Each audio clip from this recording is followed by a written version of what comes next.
how thinks that a game that took years to make, but only came out a little over a year into Trump's tenure in the White House, should be all about Trump. It's nonsensical, showing a stunning lack of understanding of how video games are even made, and a shocking insertion not of opinions on the game as it is, but opinions on an alternate version of the game that wasn't actually made. It's audacious, really. Kuchera talks about Far Cry 5 being inoffensive, but it's not a defense or lack thereof that bothers him. It's that the right people aren't offended. It seems as if he wants to reduce Montana and its people to a caricature, but Montana isn't the state he seems to think it is. It's a politically vibrant, independent state, one that votes for Republicans at the federal level, yet one that currently has a Democratic senator and a Democratic governor. Indeed, Montana has had a Democratic governor going way back to George W. Bush's re-election in 2004, and hasn't had 2 Republican senators since Theodore Roosevelt was president. This isn't some former Confederate state with a deep red heritage. Kuchera would be wise to research political history before assuming that Far Cry 5 would be some ruthless commentary on a people who have shown incredible political flexibility and open-mindedness over the decades. Indeed, you'd think he'd see the people of Hope County with a little more kindness.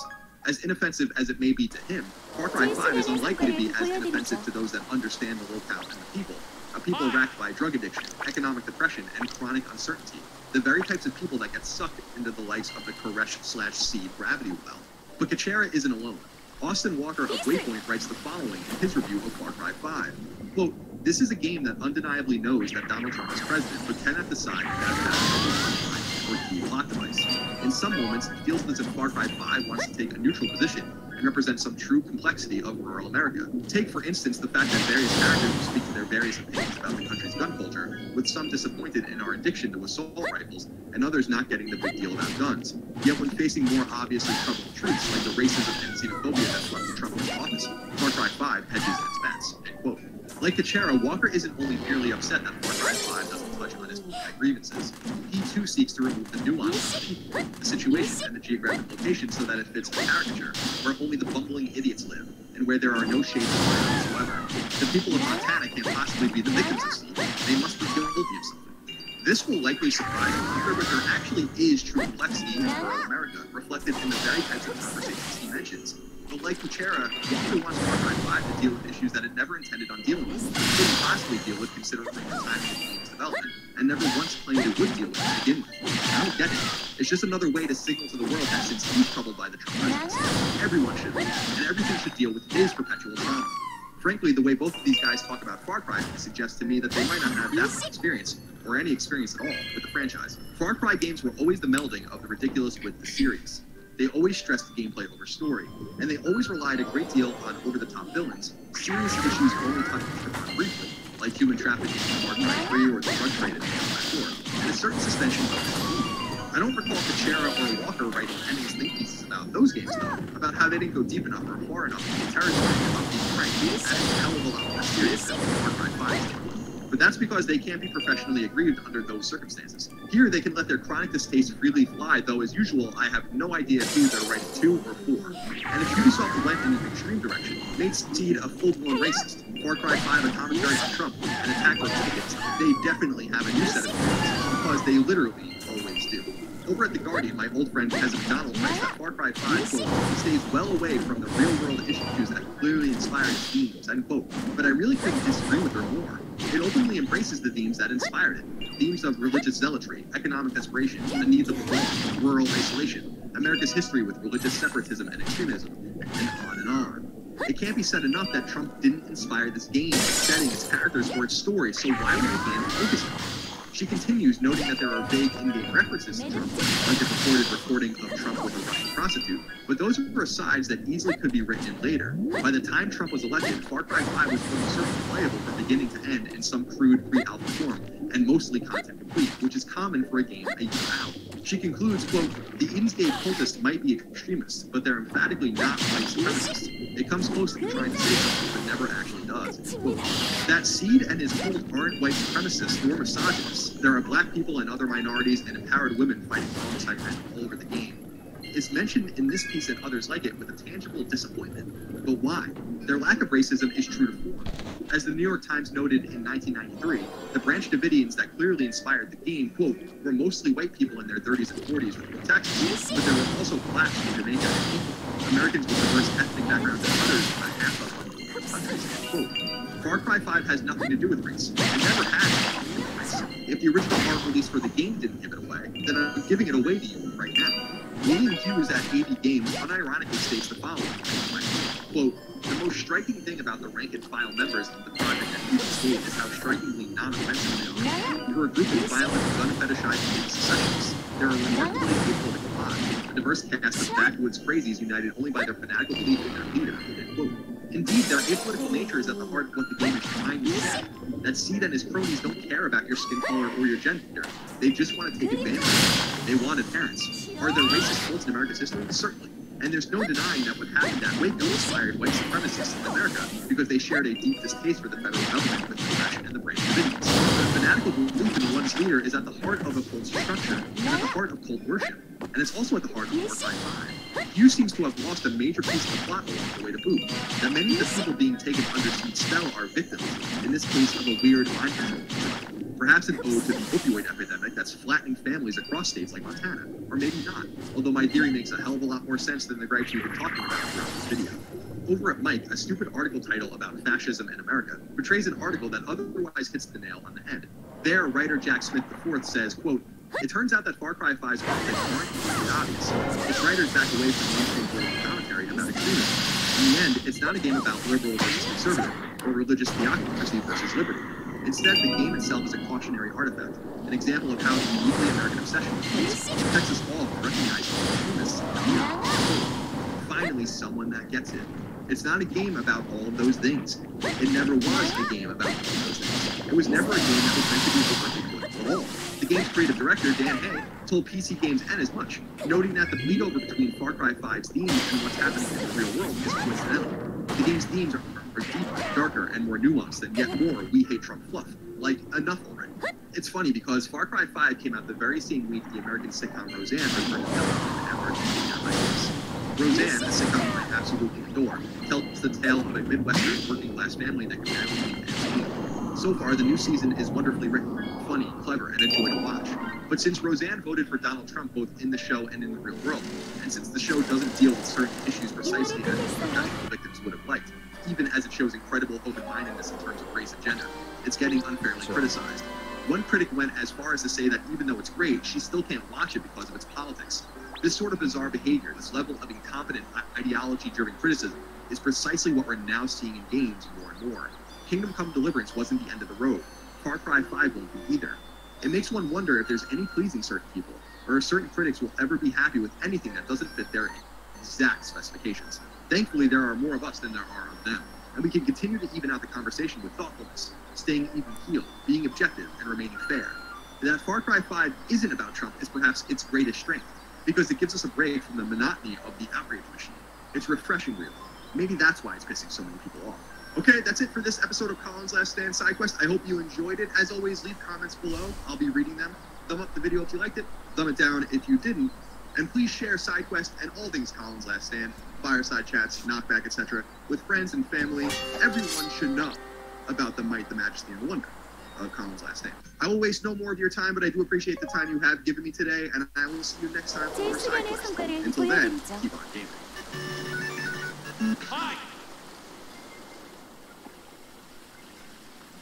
A new show has joined the Colin's Last Stand from our past. And remember, knockback, side close.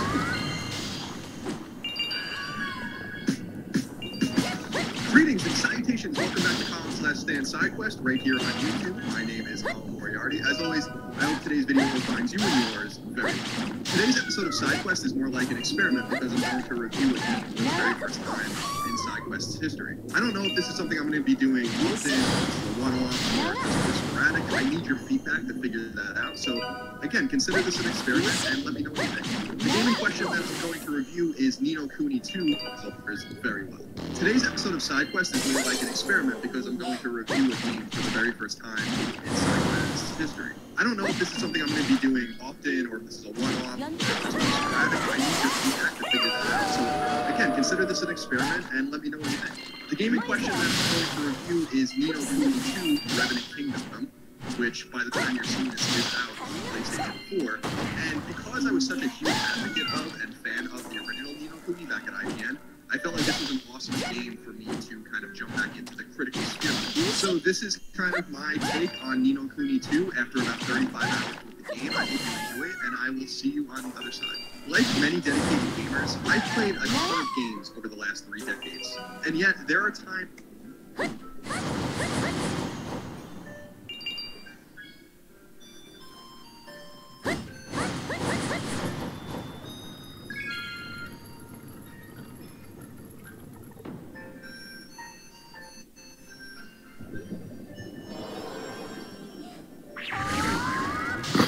I reminisce over days past, tear through my game library, or look at old games on PSN, and think to myself, I don't remember one single iota of this game that I apparently spent 20 hours with and beat at some point.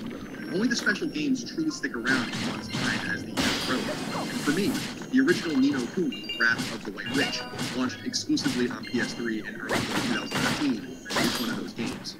I reviewed it for IGN, so I got the game early in mid-December of 2012. And I obsessed over it during the holiday break. I fell in love with what developer Level 5 had done in synthesis with famous Japanese animation house Studio Ghibli. In other words, I remember that game. I remember playing it. I remember being in my recliner in my bedroom for dozens of hours absorbing it.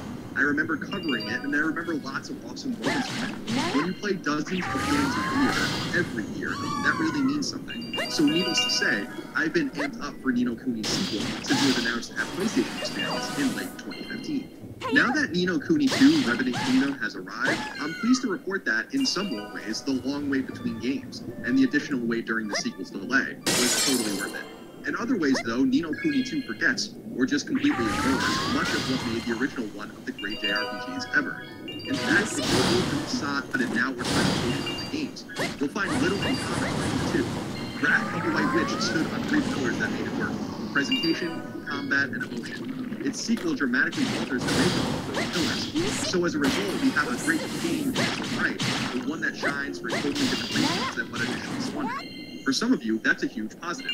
For others, that's going to be a disappointment. Ni no Kuni 2 primarily revolves around 2 characters, a boy mouse king named Evan, and an adult human male that somehow finds himself sucked into Evan's unusual world, a 20-something named Roland. In Evan's kingdom of Ding Dong Bell, a throwback to the original game, a coup d'etat violently removed him from the throne shortly after his father's death, and it's up to Evan and his friends to create a new kingdom, while restoring peace and balance to their increasingly tumultuous world through a series of alliances that press independence and friendship. While the two-world mantra will be familiar to players in the original game, Ni no Kuni roughly translates to second world or second country. Everything else will be somewhat unfamiliar, especially when it comes to emotional resonance, which Wrath of the White Witch so heavily relied upon. In fact, that's the utmost hallmark of the original game: loss, sadness, despair, and life. The Level 5 seemed largely uninterested in recapturing that, which is disappointing to me. I mean, Wrath of the White Witch was downright sad.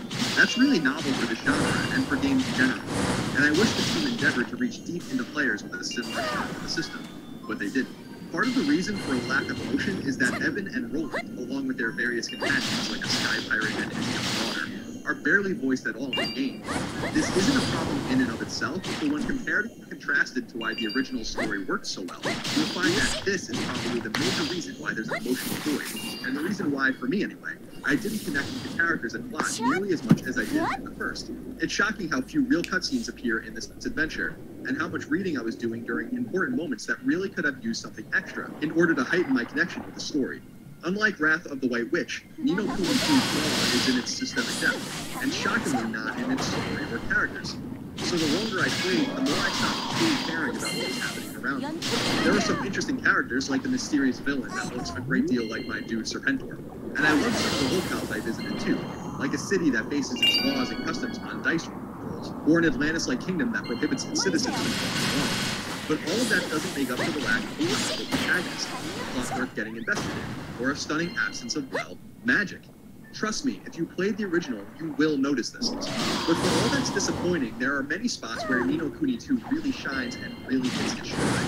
What the game does so well is that it gives the adventure scope, scale, and depth without going too far overboard. Indeed, Revenant Kingdom is the vast and ambitious game that straddles the line perfectly between giving you lots of content and giving you way too much content.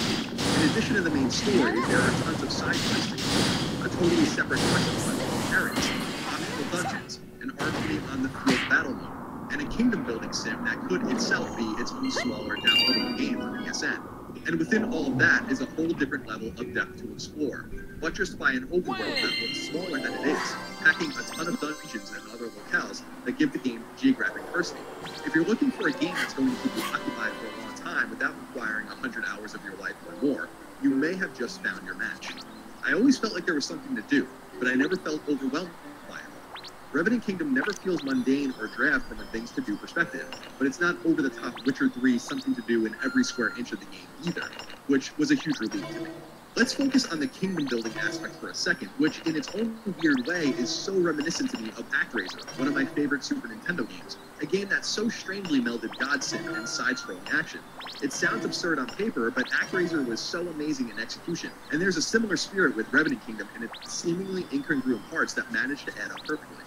The basic gist is that, in addition to all of your JRPG trappings, many of them mentioned earlier, like side quests, you have territory that you can build upon, expand, populate, and garner benefits from, and doing so regularly enriches the rest of the experience. By spending capital, you can maximize your reach, build new structures, study new disciplines, and make yourself stronger in the real game. For instance, researching the creation of new armor with citizens that specialize in that craft can allow you to reinforce what you own or create things you cannot buy, stronger in the real game. For instance, researching the creation of new armor with citizens that specialize in that craft can allow you to reinforce what you own or create things you cannot buy. This in turn contributes to your kingdom's prestige, which raises more money and therefore gives you more funds to reinvest. So maybe you'll grow your farms a bit this time around, so that they create more food that can then be used to cook. And once you cook a recipe, you may find its benefits useful in a battle that would otherwise be unwinnable at your current level, which fulfills a side quest, which then gives you another citizen who can be put to work. And so the cycle continues.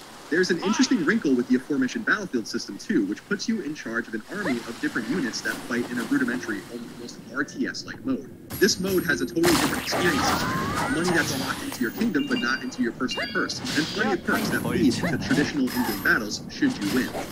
Like with its kingdom-building aspects, this battlefield mode feels and plays like something different, and I must admit that it's somewhat confused, even with experience. At first, I felt like yet another mode was a bit too much, but ultimately, I was incredibly satisfied with building my strength in a totally different way. Between taking to the battlefield, building my kingdom, and all the trappings of the main campaign and its auxiliaries, nothing ever felt monotonous, because I was never doing the same action. I could go check in on my kingdom quickly, moving some people around, spending some cash on expansions, upgrades, and researching, and crafting some magic, items, and weaponry for the road ahead. Then I could go complete a few side quests to earn some money and experience, as well as recruit some new citizens for my kingdom. Once I'm done with that, I could take to the field to battle with my army, and bash some heads in before completing an optional dungeon, which has its own unique set of rules. Some of the loot I found all the while may be useful in an errand or two, which in turn unlocks more side quests. All these systems interact with one another and heighten your involvement in the whole concept ecosystem, instead of being drawn to only one or two aspects. It's pretty awesome, especially when you throw in a nice trophy list to top it all. Of course, your more traditional JRPG combat fare is at the heart of Ni no Kuni 2, and here I wasn't as impressed, although I didn't find the combat bad by any stretch of the imagination. Just simplistic and a far cry from another of those graphical language calling parts that made the original work so well. Gone is the combat I actually love. The Pokemon-esque capture an enemy and use it in battle motif, and in its place is something I would characterize as an easier and more straightforward replica of what the Tales series does so well. Combat is action-oriented and without proxies, so there's a directness to it that's nice, but it's also button mashing and largely unreliant on skill. I hate when a game puts that combat depth and doesn't, but I actually hate even more when games have combat depth, but give you no tangible reason to explore anything. I basically just mashed square in every battle and survived easily, and I never once ran around an area just to level up. I was always able to beat the enemies I was supposed to be fighting. There are special optional boss-like enemies throughout the world to fight that could give you a run for your money, but I would have liked a bit more challenge so that I had a reason to invest in. I think that sometimes simplicity is key because you can find real depth in simple mechanics. Ni no Kuni 2's fighting structure requires each character to have 3 weapons, to earn magic points by attacking enemies with certain weapons, and even has these little creatures that join you in battle that seem absolutely positively superfluous and unnecessary. All of this is designed to make the game easier to grasp, which I respect, but I think it's all quite distracting, especially when coupled with a weird tablet-like object you receive that allows you to manipulate certain statistics, strengths, and weaknesses, which tip the scale towards the way too much end. See, the combat of the original is what makes Ni no Kuni Ni no Kuni. I know some people didn't like it, but if you then you didn't like Ni no Kuni. I don't know why the sequel made this particular concession, because along with stripping away emotional resonance and impactful storytelling, there's little that tethers the two together, other than the Studio Ghibli look. And since Studio Ghibli didn't actually work on Ni no Kuni 2, it's worth noting that perhaps that's the single reason why there's less presentation. Then again, level 5 has made plenty of good and great games without their inclusion, so I don't want to harp on that. Ultimately, I liked playing Ni no Kuni Revenant Kingdom a great deal, even with its collections, and I recommend that PS4 fans go out and buy it, because I think you'll like it too. It's just that it wasn't released in a vacuum all on its own. It was released in the shadow of the original game, a game universally renowned for kicking players in the teeth with one of the saddest stories an RPG has ever told, and toting refined combat that provided its own depth. So naturally the two will be compared, and Ni no Kuni 2 simply isn't as good as the first one. But with its own brand of depth, its own fun to be had, and its own interlocking systems that create a tantalizing gravity field that sucks you in, Ni no Kuni 2 is great. And if anything, it makes me hope that level 5 gets a push so that it can meld all that went so right in the original with the depth. See, taking the best of Ni no Kuni and combining it with the best of Ni no Kuni 2 would be a true force in a JRPG genre, weighed down by a lot of substance and but that's a dream for another year.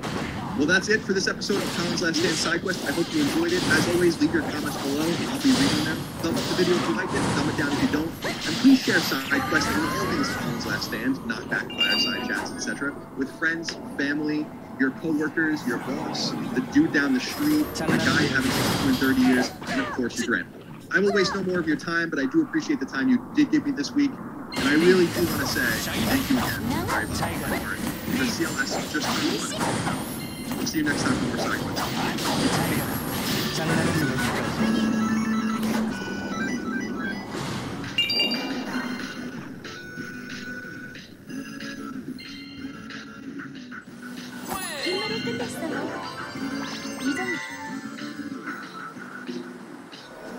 Hi everyone. So I just wanted to make a quick video statement. Back in November, when the controversy was happening around myself and the university, I made it very clear that I saw myself as a leftist. So I was actually very genuinely confused when people were instantly accusing me of having a right-wing agenda or whatnot. I just kind of naturally saw myself as being a leftist. I was pro-environment. I believed in climate change.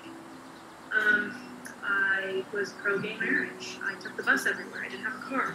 So I guess just naturally, kind of without really thinking about it, I placed myself on the left of the political spectrum. Then, I kind of stuck to that and still believe that throughout the whole controversy at Wolf War University. But it's more recently, actually specifically the fallout from the Faith Wolby event that I helped organize as part of my club, the Warrior Society for Open Inquiry, that I realized I am not a leftist. So I realized finally. Hi. Peace.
Any guy that like that.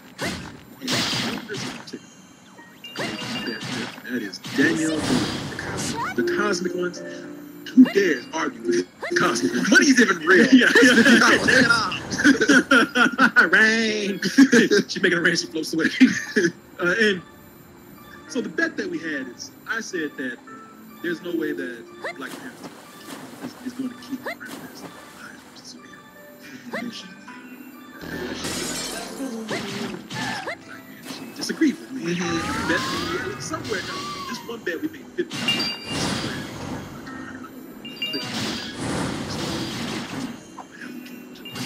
Because I watched this. I remember the picture came up on Instagram. She tweeted, "Where the money come from?" I bet you that this movie will not be a Better Than Sex or full price. I bet you you'll give it under full price. Okay, so we bet $50. $50. She really did say doll hairs. That's the first time I heard her come with a Barbie. I wish you would come with a bag of hair. I'll make it. Now, that's the bet where she was talking about my rating. Later on, that's where she came in and said that I believe that this movie will beat Infinity War. That's where that other 50 came in. There you go. So it was 100 for my rating in that. Now, I'm still confident that Infinity War will not be top. It would be it'll be Black Panther by a wide margin. And one of the reasons why I'm saying this, maybe not by a huge margin. I ain't talking about no Grand Canyon type gaps, but now hear me out, because I also have some other arguments here that will support that. Looking at the pre-sales for Infinity War, they said it already. Avengers Infinity War already the best-selling superhero movie in advance ticket sales, beating. But I have 6 reasons as to why Black Panther might still reign supreme domestically over Infinity War. I can think of 2 right off of that. Well, you know what? Let's see if we actually hit them. Marshall, I got 2. Black Panther. No, he ain't wrong. Okay, that's 3. Because most of this is cultural significance. Now, let's go ahead and get into reason number 1 why domestically Black Panther still don't hold it down. That is because of the older demographic. Now, I know we get into like color and everything and race, but just think about this. Black Panther had older people who do not go out and see blockbusters, much less superhero movies. And y'all already know the story about me. Man, we had a big old date night going to see this movie. I told you, she said, let's go see it again. 8 years old. Don't tell her I told you that. And she loved this. And if you are, I'm not the only one. You know, there's a lot of people who made this song family. Yeah, I mean, it was a lot of people appreciated seeing that image on the screen, and word of mouth in our community alone was just like, yo, you gotta go see this, you gotta see it now and see it multiple times. So I just did that. We take it to account. Yeah, race, it did play a big part of this. Because you have some people who are gonna go watch some trailer for Infinity War. And now you got some old people talking about white, green, and purple people. Wear Black Panther. I thought I was saying Black Panther too. You know, they don't know what they're getting into. And a lot of the reason why is because you can take race out of this, and you have to consider that when you take race out of it, it's just this is a movie that older people generally can get into. Self-contained. Yeah. With Infinity War, Avengers Infinity War. First you'd be like, well, I didn't see the last 2, so I feel like maybe I gotta watch those. That's right. I'm seeing this trailer. I'm seeing all kinds of people I don't know. Exactly. You know, the anybody who saw Black Panther, it doesn't have the context outside. We gotta have some cameras. Somebody else has to stay to see who the other person that came up. You know, I didn't care. Who's that white boy? Yeah. But you gotta, and older people have money and time in the afternoon to go see movies. Oh yeah. I can see movies and old people just all day long. Yeah, like I said, even when the theaters are burning down, they there. I see. Yeah, I want to go see what was that? Resident Evil. Yeah. And they had that 70-year-old woman who was like, I want my money. I didn't get my zombies. And I think another big thing too. I don't know if this one comes on the list. But the push behind Black Panther outside of just word of mouth, like the album, we got Kendrick Lamar to do this. Oh, yeah, we did. My bad. Slow. These lists, you gotta send us this shit before you try to say. I got a list. Now I don't know if you have this. I'm gonna say that anyway. I don't know if you have it. I got you. Okay, ease it in. That's not my style.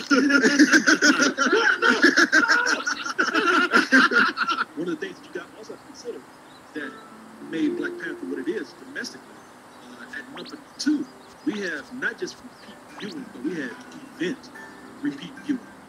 What I mean by event repeat viewing is that you had, family get together and make an event. You got together with cousin Cookie that you don't like. The two aunties that can't stand each other. They dropped that shit and went to go see this movie. And there were people who made this almost like a youth outreach program. Yeah. A lot of people raising hundreds of thousands of dollars that'll take, boys and girls camps and, youth football leagues out to see this. Who is that place for? JaVale McGee. Yeah, JaVale McGee. NBA player. He is one of the few athletes that rented out the theater and took a bunch of kids. 한바탕 놀아볼까요? Kids of color to go see the movie. I'm going to take the kids from the family and go see Is he at the bar before? I mean, he's in California, so you're probably mad smacked. But I'll turn heart-shaped herb. Take these kids and see a movie. Take some black You're going to see Panther Black. I got to figure out where I'm going. I just want to thank everybody for coming out. I'm glad I could be a part of this. I invite you guys to come see Black Panther, which is an amazing, powerful, empowering movie with a real... Damn, this nigga was